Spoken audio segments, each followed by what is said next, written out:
Welcome to the Pursuit Chronicles, where we uncover extraordinary stories behind ordinary lives. Get ready to be inspired, surprised, and moved by the journeys that define true pursuit. A new police chief walks into his precinct undercover hoping to observe his officers without their masks on, but when a white cop spits in his face, thinking he's just a nobody. The entire room is moments away from a shocking revelation that will leave them all reeling. It was a muggy Tuesday morning in August when Richard Nelson, a newly appointed police chief, stepped out of his car in the heart of Blue Ridge Asmal City, tucked away in the rolling hills of North Carolina, dressed in a simple plaid shirt, worn and scuffed sneakers. He didn't look the part of a man who had spent 2 decades climbing the ranks in law enforcement. That was exactly his intention. Richard believed in seeing things for what they truly were not, through the polished lens of scheduled meetings or rehearsed welcomes, as a black man stepping into a leadership role in a precinct plagued by whispers of misconduct. He wanted to observe the department. Unfiltered, what better way to do that than to blend in? The precinct's parking lot buzzed with officers coming and going. Richard scanned the area, noting the casual banter and occasional glances his way. Noon seemed to recognize him, which was unsurprising. His appointment had been announced just days ago, and he had chosen not to publicize his arrival until the official inspection later that morning. He adjusted the brim of his baseball cap and took a deep breath. The weight of his mission to root out the toxicity festering within the department pressed heavy on his shoulder. He was no stranger to resistance, but he knew this job would test him in ways he hadn't yet imagined. As he approached the building, the faint sound of laughter carried through the air. Richard stepped through the precinct's side entrance. Unnoticed among the hum of casual chatter and ringing phones, the tiled floors glistened under harsh fluorescent lights, and the smell of stale coffee hung in the air. He walked slowly, observing the dynamics around him. Groups of officers huddled near desks, some swapping stories, others reviewing paperwork. No one paid him much attention till he paused near the break room. "Hey you!" A sharp voice cut through the noise. Richard turned to see a white officer striding toward him. A smug grin plastered on his face, his badge read Officer Daniels behind him. A few others leaned against the wall watching. With interest, Richard opened his mouth to speak, but Daniels didn't give him the chance. "Lost are we? This isn't a shelter," the officer said, his tone dripping with condescension. "You need to take that mess somewhere else." Richard froze, the words landing like a punch. He wasn't sure whether to correct the man immediately or let the scene unfold further before he could decide. Daniel stepped closer, his voice rising for the benefit of his audience. "Didn't you hear me? Get out of here. We don't need people like you hanging around." Laughter erupted from the onlookers, and Richard clenched his jaw, his heart pounding. He tried to speak, but Daniels leaned in his face inches away.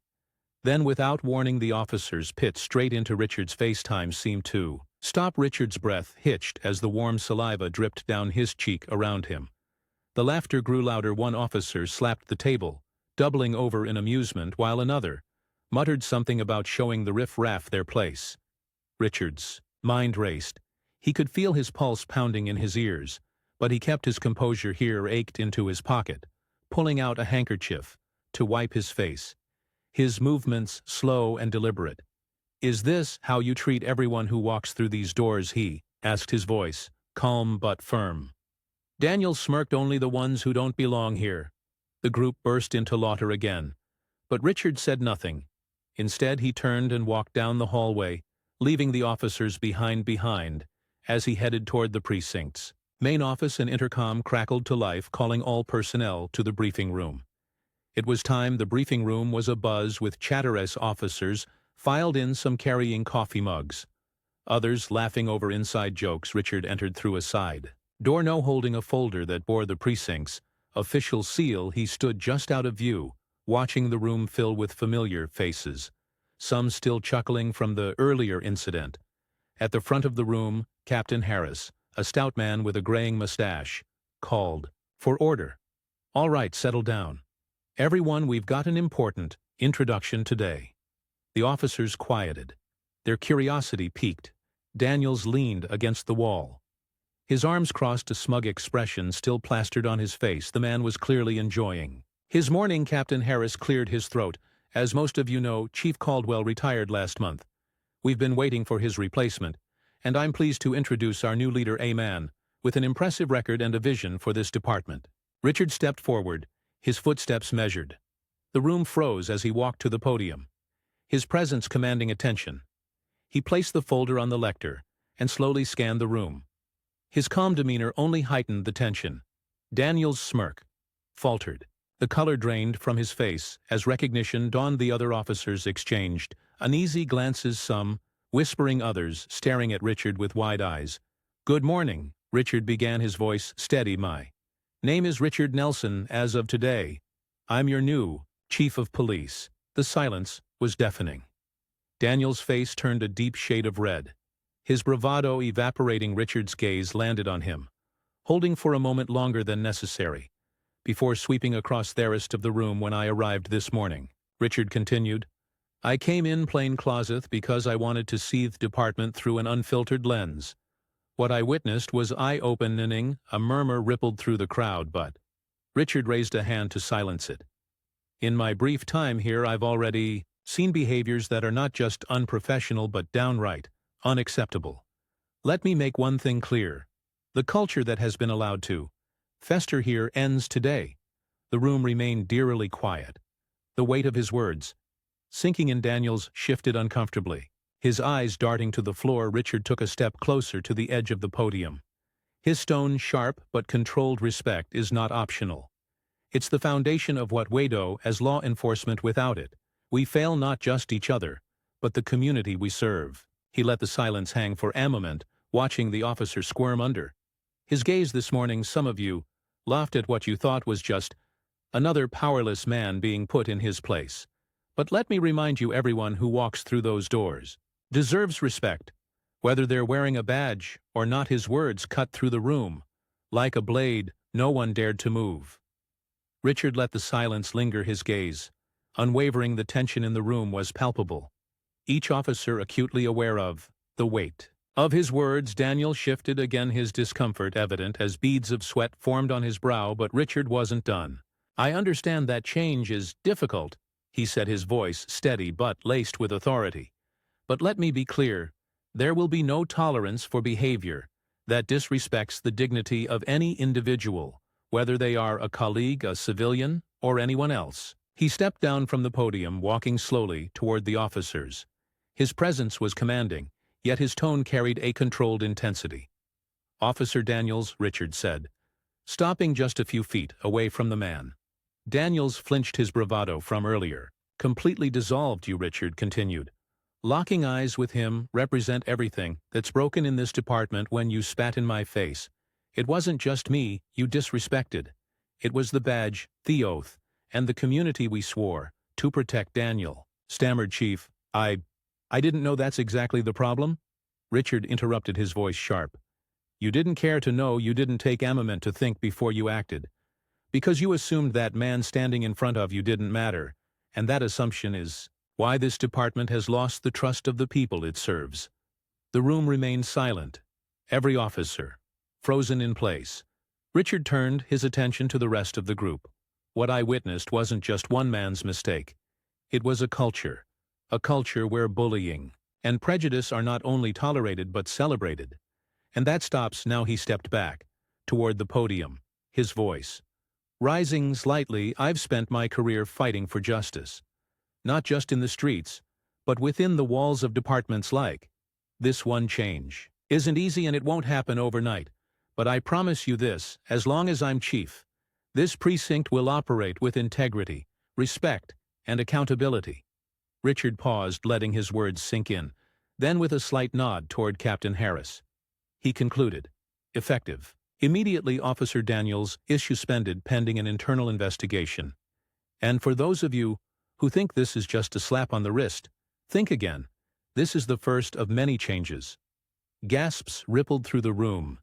Daniel's face turned crimson, his jaw tightening as he avoided the stares of his peers. Richard, unfazed, stood tall. "This isn't about punishment," he said firmly. It's about setting a standard. If you're not willing to ride to it, this isn't the place for you. He glanced around the room one last time, his eyes locking with each officer's. If you're ready to do better to be better, then we'll move forward together.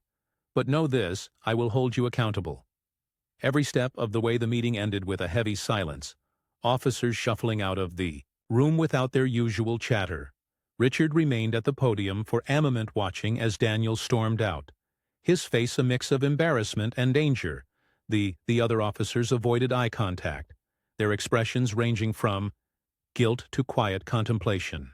Back in his office, Richard sat down at his desk. Exhaling deeply, he knew this was just the beginning. Years of entrenched attitudes wouldn't change overnight, and for some they might never change at all. But he hadn't come to Blue Ridge to make friends. He came to make a difference. The phone on his desk rang. It was Captain Harris. Chief, I wanted to say you handled that better than most would have. Harris said, his voice tentative. Thanks, Captain, Richard replied, but the real work starts. Now I need a full review of Daniel's history on my desk by tomorrow. Complaints, incident reports. Everything. You've got it, Harris said before hesitating. In Chief, I think you shook a few of them today in a good way. Richard hung up, allowing himself a brief moment of satisfaction before diving into the mountain of paperwork in front of him. Over the next few weeks, the precinct was a different place. Officers who once laughed at Daniel's antics now avoided him altogether. Whispers of his suspension spreading through the department. Richard made it a point to walk the halls regularly, greeting everyone he passed. His presence, a constant reminder of his leadership. Some officers took the change to heart. Officer Reyes, a younger recruit, approached Richard one day admitting that she'd been implicit in the toxic culture out of fear of retaliation. I want to do better, Chief, she said. Earnestly, that's all I ask. Richard replied, his voice kind but firm. It starts with you, but not everyone was willing to change. Daniels filed an appeal against his suspension, claiming unfair treatment. Richard held his ground, standing firm in his belief that accountability wasn't optional. The department's review uncovered a string of previous complaints against Daniels, ranging from excessive force to inappropriate comments. His appeal was denied, and Richard made it clear that the days of brushing misconduct under the rug were over. Despite the progress, Richard knew the road ahead would be long. Conversations about implicit bias and community relations were met with mixed reactions, but he remained undeterred. Each small victory, a recruit speaking up, an officer rethinking their approach, was a step towards something greater. One morning, Richard attended a community event where he met a young boy who shyly approached him. Are you really the chief? The boy asked, his eyes wide with wonder. I am, Richard said with a smile. My dad says the police don't care about us. The boy said, his voice barely above a whisper. Richard crouched down to meet his gaze. I can't change the past, but I promise we're working to do better, he said gently. And if you ever need help, you come find me. Okay. The boy nodded, a small smile breaking across his face. It was moments like this that reminded Richard why he had taken the job in the first place. By the end of his first year, the precinct was far from perfect, but it was undeniably different. Officers who couldn't adapt were gone, replaced by recruits who shared Richard's vision for a fair and respectful department. The community, once skeptical, began to see signs of change, a renewed effort to build trust and bridge divides. Richard stood in the precinct's main hallway one evening, watching as officers filed out after their shifts. The laughter and camaraderie felt different now, not at someone's expense, but genuine and inclusive.